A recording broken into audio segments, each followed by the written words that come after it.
It's another beautiful day at Lake Mead.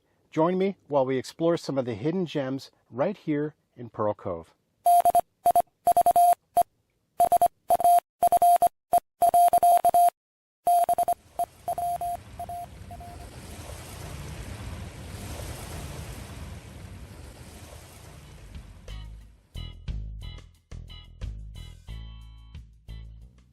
I'm Russ from Mission Scuba, and welcome back. And today we're out here at Pearl Cove, right here on the south side of Sentinel Island.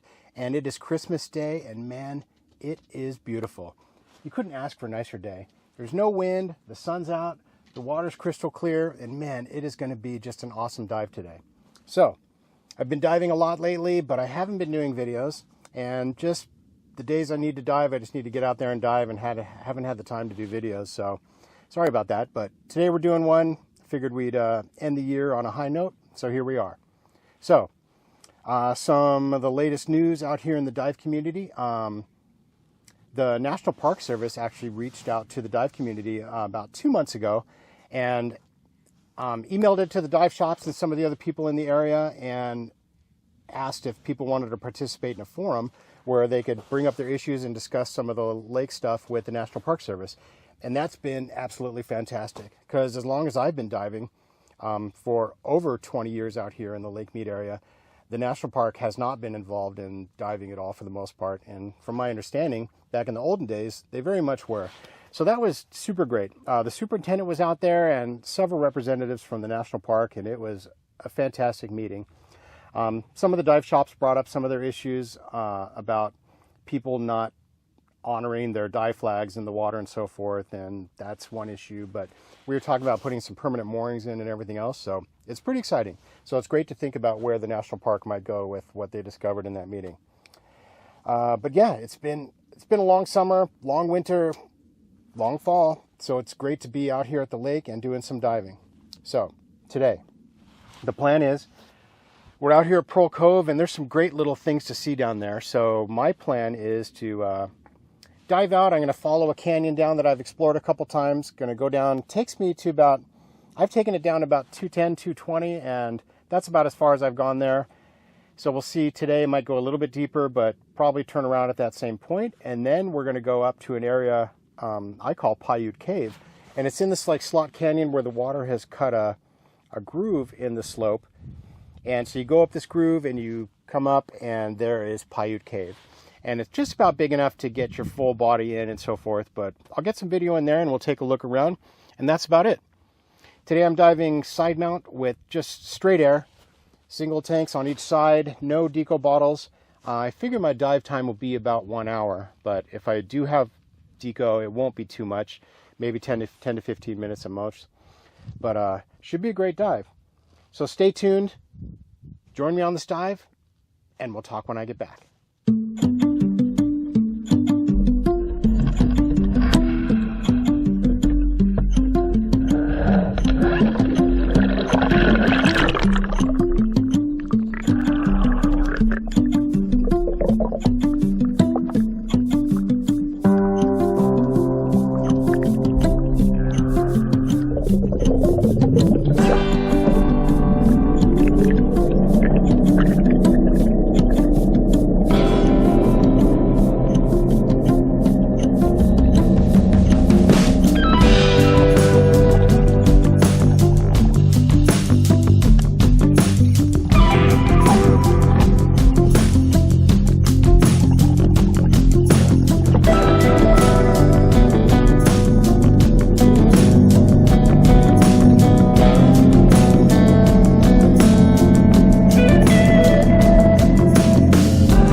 right, back from the dive. That was great. Visibility wasn't as good as I thought it would be. This time of year, usually visibility is fantastic. But it was kind of cloudy. It was actually better at the surface than it was down deeper. So I followed the line down to about 160 feet, and Viz just didn't get any better, so I didn't keep going any deeper. So came back up the line and went to the canyon that leads up to Paiute Cave. Did some swimming around there real quick, and then came into the Paiute Cave. So I got some video in there. Hopefully it turned out good. But that's about it. Beautiful day, beautiful dive, but visibility just wasn't what I hoped it would be. So if you like these videos, you like what you see, go ahead and hit subscribe down at the bottom and join the Mission Scuba family. And most of all, dive safe.